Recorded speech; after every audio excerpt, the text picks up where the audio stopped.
সচিবালয়ের অগ্নিকাণ্ডের ঘটনা নাশকতা নাকি দুর্ঘটনা তা খতিয়ে দেখা হচ্ছে এবং তদন্তের পর বিস্তারিত জানা যাবে বলে জানিয়েছেন ফায়ার সার্ভিসের মহাপরিচালক ব্রিগেডিয়ার জেনারেল মোহাম্মদ জাহেদ কামাল।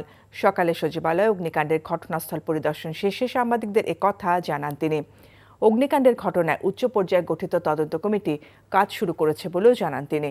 ৭ নম্বর ভবনে ক্ষতিগ্রস্ত কক্ষগুলো থেকে আলামত সংগ্রহ করা হচ্ছে। এখনও আগুন লাগার কারণ জানা যায়নি।